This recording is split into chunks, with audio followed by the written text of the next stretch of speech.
তথ্যবহুল বক্তব্য উপস্থাপন করবার জন্য আপনাকে অসংখ্য ধন্যবাদ। এখন আলোচনায় অংশগ্রহণ করবেন মাননীয় সদস্য জনাব ABM কবিরুল হক, 93 নড়াইল 1। আপনার নির্ধারিত সময় 5 মিনিট। মানে স্পিকার, আপনার বোধহয় একটু ভুল হচ্ছে। BM কবিরুল হক। ধন্যবাদ স্পিকার। বক্তব্য রাখবেন জনাব BM কবিরুল হক, 24-25 অর্থ বছরের 1। আপনার সময় 5 মিনিট। বাজেটের উপর সাধারণ আলোচনা করার সুযোগ দেওয়ার জন্য আপনাকে ধন্যবাদ জানাচ্ছি। আমি আলোচনার শুরুতেই গভীর শ্রদ্ধার সঙ্গে স্মরণ করি কালিতীর্ণ সংগ্রামী মহানায়ক জাতির জনক বঙ্গবন্ধু শেখ মুজিবুর রহমানকে। স্মরণ করি 75-এ নিহত বঙ্গমাতা ফজিলাতুন্নেসা মুজিব সহ যাদেরকে নির্মম নৃশংসভাবে হত্যা করেছিল তাদের স্মৃতির প্রতি গভীর শ্রদ্ধা জানাই। শ্রদ্ধা জানায় জাতীয় 4 নেতাকে, শ্রদ্ধা জানায় 71 সালের 30 লক্ষ শহীদদেরকে, যাদের চরম আত্মত্যাগের মধ্য দিয়ে আমরা একটি স্বাধীন সার্বভৌম বাংলাদেশের নাগরিক হতে পেরেছি। মানে স্পিকার, আমি একটু যোগ করে আপনার দৃষ্টি আকর্ষণ করছি যে আসলে বৈষম্যহীন সমাজের কথা বঙ্গবন্ধু বলেছিলেন, কিন্তু দুর্ভাগ্য যে পার্লামেন্টেই বৈষম্য হচ্ছে, চরম বৈষম্য হচ্ছে। আমি আসলে বাজেট বুঝি না, আমি অর্থনীতির ছাত্র না, অর্থনীতি নিয়ে পড়িও নি। অর্থনীতির জটিল হিসাব নিকাশ আমাকে ভাবায় না, আমাকে প্রভাবিত করে। আমার মনে হয় আমার মতো 18 কোটি মানুষের মধ্যে অধিকাংশ মানুষই বাজেট বোঝেন। তারা বোঝে আমি বাজারে গিয়ে আমি আমার পণ্য কিনতে পারছি কিনা, আমার পকেটে টাকা আছে কিনা, আমার রাষ্ট্র ঠিক মতো চলছে কিনা। মানে স্পিকার, আজকে এই বাজেট আলোচনায় আমি কাকতালীয়ভাবে একটা জিনিস আপনার সামনে তুলে ধরতে চাই। আজ থেকে 50 বছর আগে 72 সালে বাংলাদেশের প্রথম যে স্বপ্নযাত্রা শুরু করেছিলেন আমাদের জাতির জনক বঙ্গবন্ধুর নেতৃত্বে, যে প্রথম বাজেট দিয়েছিল, সেই বাজেটের পরিমাণ ছিল 786 কোটি টাকা। ডলারের হিসাবে সেটা $73 মিলিয়ন। স্বাধীনতার 50 বছর পরে এসে আজকে সেই বাংলাদেশের বাজেট হচ্ছে 7,97,000 টাকা, অর্থাৎ $73 বিলিয়ন। এই যে অর্জন, আজকের যে 30 লক্ষ শহীদের রক্ত বৃথা যায়নি, আজকের যে বঙ্গবন্ধু সোনার বাংলার গড়তে যাওয়ার যে স্বপ্ন বাস্তবায়নের দোরগোড়ায় পৌঁছে গিয়েছি, তারই কিন্তু প্রতিফলন এই বাজেট হয়েছে। মানে স্পিকার, 71 সালে যে পাকিস্তানের সাথে আমরা ভাগ হয়ে পূর্ব পাকিস্তান এবং পশ্চিম পাকিস্তান, এই বাংলাদেশ নামক রাষ্ট্রটার জন্ম হয়েছে।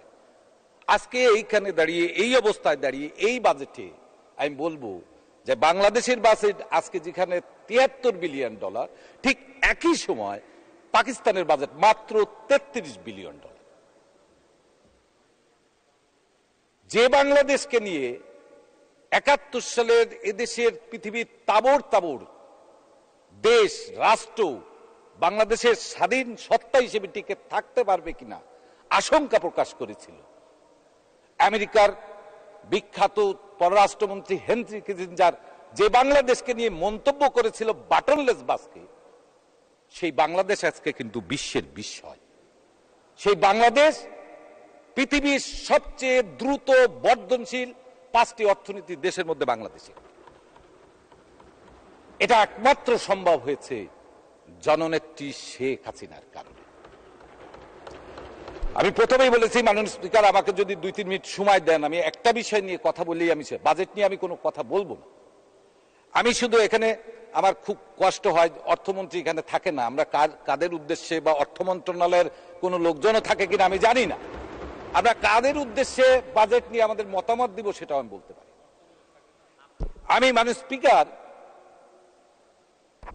আমাদের জাতির জন্য বড় দুর্ভাগ্য যে স্বাধীনতার 50 বছর পরে এসেও আমরা জাতিকে মুক্তি দেওয়ার জন্য শিক্ষা এবং স্বাস্থ্যর পরে 2টা নীতি কিন্তু আমরা এখন পর্যন্ত দিতে পারি।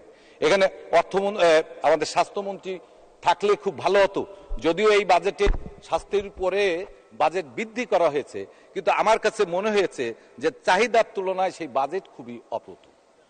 একটা জিনিস মনে রাখতে হবে যে আবার আপনার স্বাস্থ্যই সম্পদ। যদি আমার স্বাস্থ্য যদি ঠিক না থাকে, তাহলে আমার অনেক অর্থ থাকলেও সেই অর্থের কিন্তু মূল্য নেই। আপনি হয়তো $1 ট্রিলিয়ন বাজেট ঘোষণা করতে পারবেন, কিন্তু জাতির স্বাস্থ্য যদি আপনি ঠিক না রাখেন, তাহলে এই দেশ কিন্তু আগাবে না। মানুষ স্পিকার, সবচেয়ে দুর্ভাগ্য কি জানেন? 2 মিনিট স্পিকার, 2 মিনিট। এই স্বাস্থ্য খাতের আজকের যে সমস্যা, স্বাস্থ্য শিক্ষা এবং স্বাস্থ্য ব্যবস্থাপনা, এই নিয়ে কিন্তু একটা উজ্জ্বল দেশপ্রেমের দৃষ্টান্ত দেখিয়েছিলেন আধুনিক মালয়েশিয়ার রূপকার মাহাথির মোহাম্মদ। উনি হার্টের রোগী ছিলেন, ডাক্তাররা তাকে পরামর্শ দিয়েছিল বিদেশে চিকিৎসা করার জন্য। মাহাথির মোহাম্মদ কিন্তু বিদেশে চিকিৎসার জন্য যায়নি। উনি মালয়েশিয়ায় হার্টের চিকিৎসার সর্বোচ্চ আধুনিক প্রযুক্তি সম্পন্ন হার্টের চিকিৎসা করার ব্যবস্থা করে প্রায় 3 বছর পরে উনি মালয়েশিয়ায় চিকিৎসা করেছিলেন। ওনাকে প্রশ্ন করা হয়েছিল, কেন আপনি বিদেশ যাননি? উনি সেই দিন বলেছিল যে আমি যদি বিদেশ যাই, তাহলে আমার জনগণের কাছে একটা ভুল মেসেজ যাবে, আমার জনগণের আমার স্বাস্থ্য সেবার পরে কোনো আস্থা বিশ্বাস থাকবে। কিন্তু আজকের এই সংসদে দাঁড়িয়ে আমি বলতে চাই, বাংলাদেশের কিছু মানুষ, কিছু কর্মকর্তা, কিছু কর্মচারী বা আমরাই কথায় কথায় আমরা বিদেশে চেক আপে যাই, মাউন্ট এলিজাবেথের চেক আপে যায়, ইউরোপ আমেরিকায় যায়। এর মধ্য দিয়ে আমার দেশের স্বাস্থ্য ব্যবস্থার অনাস্থা কিন্তু জনগণের কাছে ভুল বার্তা যায়। তারই ফলশ্রুতিতে আপনারা দেখেন আজকে আমাদের পার্শ্ববর্তী রাষ্ট্র ভারতে বাংলাদেশে প্রতি বছর 5,000 টাকা চিকিৎসার জন্য ব্যয় করতে যায়। এই অবস্থা থেকে যদি উত্তরণ না করা যায়, তাহলে এই দেশের আমরা যতই বড় বাজেট করি না কেন, আমরা যতই উন্নয়নের কথা বলি না কেন, আমাদের কোনো কিছুই আমাদের জন্য ভালো ফল বয়ে আনবে না। মাননীয় স্পিকার, একথা সত্য স্বীকার করতেই হবে, দুর্নীতি আমার দেশে প্রাতিষ্ঠানিক রূপ নিয়েছে। আমরা আজকে অনেকের দুর্নীতির থলের বিড়াল বের হচ্ছে। 1 মিনিট। কিন্তু আমার কাছে মনে হয় এই দুর্নীতির আঘাত থেকে বোধহয় আমরা কেউই বাইরে না। আজকে মূল দোষ কিন্তু হয় জনপ্রতিনিধিদের। এইখানে 350 জন পার্লামেন্ট সদস্য আছে। আমি প্রত্যেকের কাছে জিজ্ঞেস করতে চাই, এই সংসদ সদস্যদের দুর্নীতি করার সুযোগটা কোথায়, স্কোপটা কোথায়? আমার কথায় কোনো কাজ হয় না, আমার কথায় কোনো চাকরি হয় না, আমার কথায় সরকারের কোনো প্রক্রিউরমেন্ট হয় না, তাহলে আমি দুর্নীতি কিভাবে করি? তারাই এই দুর্নীতির সাথে জড়িত যারা এই সরকারের প্রক্রিউরমেন্টের সাথে জড়িত। মাননীয় স্পিকার, একটা বাস্তব উদাহরণ দিই। সরকারের বিভিন্ন প্রকল্পের পিডি আছে, আপনি কল্পনা করতে পারবেন না একজন পিডি কত শত শত কোটি টাকার মালিক। আমার কাছে মনে হয় এরা মানসিকভাবে বিকারগ্রস্ত, এদের চিকিৎসা খুব প্রয়োজন।